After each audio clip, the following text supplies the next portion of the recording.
हे अर्जुन, तुम्हारी इच्छा के अनुसार मैं तुम्हारा ये रथ दोनों सेनाओं के मध्य में ले आया हूं।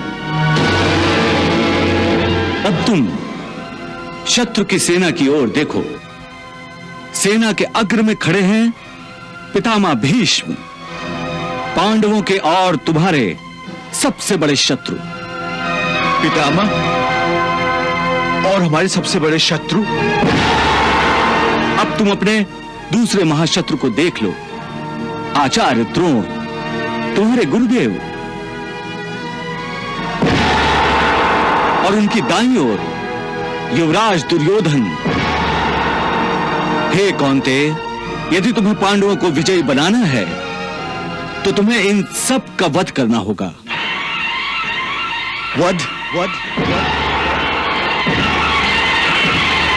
नहीं, मैं किसी के खून से अपने हाथ नहीं रंग सकता। मेरी आत्मा तो उस दृश्य की कल्पना से ही कांप उठती है। कृष्णा, मैं अपने ही सगे संबंधियों का खून कैसे बहा सकता हूं? कैसे बहा सकता हूं? गुरुदेव तो एक शिष्य के लिए पिता और भगवान के समान होता है, तो फिर मैं उसका अनादर कैसे कर सकता हूं? जिस गुरुदेव ने मुझे धनुर्विद्या दी, तीर चलाना सिखाया, उन्हीं की दी हुई धनुर्विद्या का दुरुपयोग करते हुए मैं उसी आदरणीय शरीर पर तीरों की वर्षा करूं? उन्हीं के सीने को छलनी करूं? मैं इतना ओछा और गिरा हुआ मनुष्य नहीं, इतना ओछा और गिरा हुआ मनुष्य नहीं हूं। और पितामह, वो तो आदरणीय ही नहीं, पूजनीय भी है। इतने पूजनीय कि जिनके आगे मैं नजर नहीं उठा सकता हूं, उनके विरुद्ध हथियार कैसे उठा सकता हूं? कृष्णा, जब मेरे पैरों ने चलना भी नहीं सीखा था, तब पितामह ही ने मुझे मेरा हाथ थामकर जीवन पथ पर एक एक कदम चलना सिखाया था। जिस पितामह के सीने से मेरे लिए प्रेम और स्नेह की गंगा और जमुना सदा फूटती रही है, उस पितामह के सीने में मैं तलवार भोंकर खून की नदियां कैसे बहा सकता हूं? मैं कोई दैत्य नहीं हूं जो मैं मेरे अपनों के ही रक्त से स्नान करूं। ये मुझसे कदापि नहीं हो सकता, कदापि नहीं। वाह अर्जुन वाह, लगता है उर्वशी के श्राप का प्रभाव तुम पर अब भी शेष है। तुम अब भी नपुंसक की भांति बोल रहे हो। तुम युद्ध भूमि के बीच खड़े होकर जो भाषा बोल रहे हो, वो किसी योद्धा की भाषा नहीं। आज जिन्हें अपना कहते कहते तुम्हारी जिह्वा थकी नहीं, जिनके लिए तुम्हारे मन में प्रेम, स्नेह और आदर की गंगा बह रही है, याद रखो, ये वही लोग हैं जो 13 वर्षों पहले द्यूत सभा में तुम्हारी पत्नी द्रौपदी के निवृत्त होने का तमाशा चुपचाप देखते रहे थे। किसी ने जिह्वा तक भी नहीं हिलाई थी। इनमें से किसी एक ने भी उसकी रक्षा के लिए उस समय हाथ नहीं उठाए थे। और वही हाथ आज तुम्हारी हत्या के लिए उठे हुए हैं। सबके हाथों में तुम्हारे और पांडवों के वध के लिए आज तीर और तलवारें तड़प रही हैं।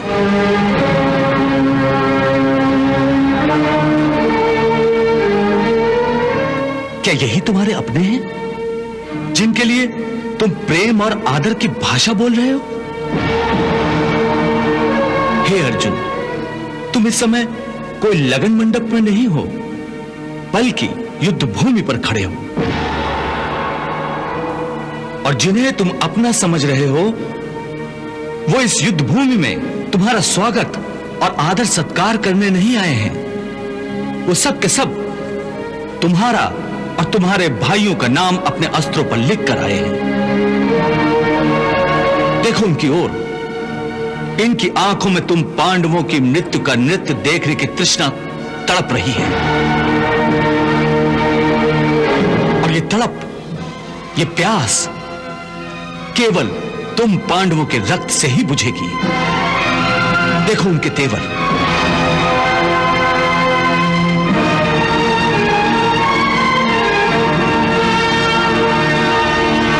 देखो ये विषैले बाण किस किस को अपना निशाना बनाने के लिए उत्सुक हैं। अगर ये तुम्हारे अपने हैं, तो फिर ये तुम्हारे कौन हैं? पराये हैं? शत्रु हैं? जिन्हें तुम कौरवों के निर्दयी शस्त्रों के हवाले कर देना चाहते हो? अरे ये तुम्हारे अपने हैं, जो तुम्हारे जीवन और मृत्यु में तुम्हारे साथ हैं, जो तुम्हारे कंधे से कंधा मिलाकर तुम्हारे हित के लिए युद्ध करने आए हैं। हे अर्जुन, इस समय ये सब तुम्हारी गांडीव की टड़कार सुनने के लिए उत्सुक है। हे पार्थ, इस युद्ध भूमि की मध्य रेखा पर खड़े होकर तुम्हारी दृष्टि पर मोह का पर्दा पड़ गया है। अर्धसत्य तो तुम देख रहे हो कि ये तुम्हारे अपने हैं, परंतु ये अर्धसत्य तुम्हें नहीं दिखाई दे रहा है कि ये कौरवों जो तुम्हारे अपने हैं, वो इस युद्ध भूमि में तुम्हें अपने गले लगाने नहीं आए हैं, बल्कि तुम्हारे खून से होली खेलने आए हैं। ये सब जिन्हें तुम अपना कह रहे हो, ये कौरवों एक बात निश्चित रूप से जानते हैं कि यदि उन्हें इस युद्ध में विजय प्राप्त करनी है तो उस महापराक्रमी को अपने रास्ते से हटाना होगा जिसका नाम अर्जुन है। पार्थ, तुम इन्हें अपना समझते हो, इसलिए तुम इन्हें मौत के घाट नहीं उतारना चाहते, परंतु यदि तुम इन्हें मौत के घाट नहीं उतारोगे तो ये अवश्य ही तुम सबको मौत के घाट उतार देंगे। हे मधुसूदन, यदि वो मुझे मारना चाहते हैं तो मार दे, मुझे इसकी कोई चिंता नहीं, परंतु मैं अपनों को ही मारकर पाप कैसे कर सकता हूं? यदि वो लोग लोभ से भ्रष्ट चित्त होकर अपने ही कुल के नाश से होने वाले दोषों और पापों को नहीं देख सकते तो क्या हुआ, परंतु हम तो इस युद्ध के फल स्वरूप होने वाले विनाश और विनाश से उत्पन्न दोषों को देख सकते हैं, उस पर विचार कर सकते हैं। हे केशव, तुम तो जानते हो कि कुल धर्म नाश होने से सनातन कुल धर्म का नाश हो जाता है, और धर्म के नाश हो जाने से संपूर्ण कुल में पाप उसी प्रकार फैल जाता है जैसे कोई प्राणघातक रोग मनुष्य के शरीर में फैल जाता है, और उस फैले हुए पाप के कारण उस कुल की स्त्रियां दूषित हो जाती हैं, और स्त्रियों के दूषित हो जाने से वर्ण संकर संतानें उत्पन्न होती हैं, और वर्ण संकर के पाप के कारण सारा कुल का कुल नरक का अधिकारी बन जाता है। इतना ही नहीं, उनके पितरों को भी अधोगति प्राप्त होती है। ये सब जानते हुए भी मैं युद्ध करूं, ये कैसे हो सकता है? मैं कुल घाती होने का पाप स्वयं अपने हाथों अपने माथे पर कैसे लिखूं? इसलिए मैं युद्ध नहीं करूंगा, मैं युद्ध नहीं करूंगा। इससे तो अच्छा है कि मैं कमंडल लेकर घर घर भिक्षा मांगता फिरूं। वाह अर्जुन, कितने सुंदर विचार हैं। मैं युद्ध नहीं करूंगा, मैं भिक्षा मांग लूंगा। हे अर्जुन, यह बात कोई वीर नहीं, केवल एक कायर कर सकता है।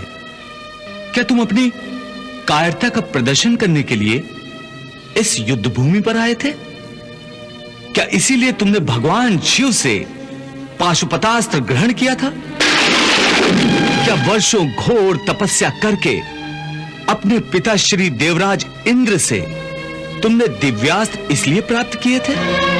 क्या तुम्हें अपनी माता कुंती का अंतिम संदेश याद नहीं कि जब भी मेरे सम्मुख आओ तो विजयी बनकर आओ और अपने माथे पर कौरवों के रक्त से विजय तिलक लगा कर आओ?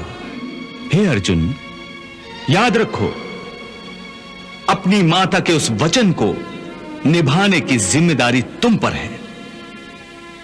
इसलिए अपने हृदय की तुच्छ दुर्बलता को त्याग कर क्षत्रियों की भांति युद्ध करो, क्योंकि क्षत्रियों का धर्म है युद्ध करना।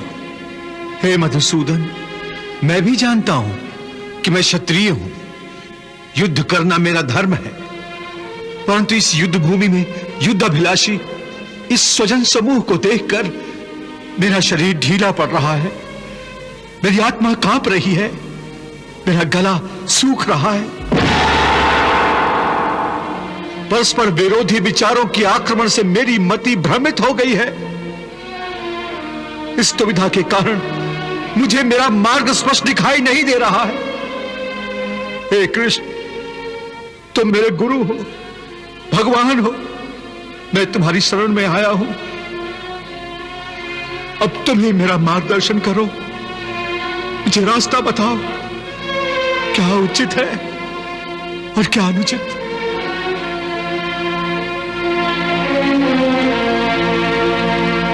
वाह अर्जुन वाह, एक सांस में तुम ज्ञान की बड़ी बड़ी बातें करते हो और दूसरी सांस में अपने को शिष्य मानकर मुझसे ज्ञान और मार्गदर्शन की याचना भी करते हो। हे पार्थ, तुम्हारा ज्ञान अधूरा है और अधूरा ज्ञान दो धारी तलवार की भांति होता है, जो अधूरे ज्ञान देने वाले और लेने वाले दोनों को काटती है। इसलिए सबसे पहले तुम्हें इस घातक तलवार को छोड़ना होगा, ना कि अपने गांडीव को। परंतु तुम तो उल्टा ही काम कर रहे हो। तुम्हारे हाथ में अधूरे ज्ञान की तलवार है और तुमने अपना गांडीव नीचे छोड़ दिया है। हे केशव, मैं क्या करूं? मेरा मन और मस्तिष्क उस धर्म कांटे की भांति डोल रहा है, जिसके दोनों पलड़ों में बराबर बराबर मात्रा में ज्ञान और अज्ञान दोनों रखा हुआ है। इसी दोराहे पर खड़ा हुआ मैं आपकी शरण में आया हूं। मुझे एक गुरु की भांति रास्ता दिखाओ माधव, रास्ता दिखाओ। हे अर्जुन, तुम इस समय ना केवल इस युद्ध भूमि की मध्य रेखा पर खड़े हो, बल्कि तुम्हारी बुद्धि भी जीवन और मृत्यु की मध्य रेखा पर अटकी हुई है। इसलिए तुम अपने कर्तव्य और अपने धर्म से भाग रहे हो। परंतु अपने कर्तव्य से यूं मुंह मोड़ने से या इस युद्ध से विचलित होने से विधि का विधान नहीं बदलेगा, क्योंकि विधाता का निर्णय अटल और अचूक है। तुम क्या समझते हो, तुम्हारे नहीं मारने से ये सब नहीं मरेंगे? नहीं अर्जुन, नहीं। तुम इन्हें नहीं मारोगे तब भी ये मरेंगे, क्योंकि इनके प्रारब्ध ने इनकी मृत्यु का समय, दिन और क्षण तो पहले से ही निश्चित कर दिया है। उसी विधान के अनुसार मैं तो इन्हें पहले ही मार चुका हूं। तुम तो केवल माध्यम मात्र हो। तुम्हारे माध्यम से मैं इन सब का वध करना चाहता हूं। तुम इसे अपना कर्तव्य समझो या प्रारब्ध, तुम्हें इन सब का वध करना ही है। मैं क्या करूं मधुसूदन? अपने मन को कैसे मारूं? अपनी भावनाओं को अपने ही पैरों तले कैसे रौंद डालूं? बताओ मधुसूदन, मैं क्या करूं? हे पार्थ, धर्म के रास्ते से हटाने वाली भावनाओं का त्याग करो। भावनाओं के समुद्र में डोलने के बदले तैरना सीखो। तुम तो एक कीर्तिमान पुरुष हो। अपनी निर्बलता का यूं प्रदर्शन करके तुम अपनी कीर्ति को नष्ट मत करो। एक वीर पुरुष के लिए उसकी कीर्ति का नष्ट होना उसकी मृत्यु के समान है। इसलिए युद्ध करो पार्थ, युद्ध, और अपनी कीर्ति, अपने कर्तव्य और अपने धर्म की रक्षा करो। इस धर्म युद्ध में यदि तुम मारे भी गए तो तुम्हें वीर गति प्राप्त होगी। तुम मर कर भी अमर कहलाओगे। इसलिए युद्ध करो।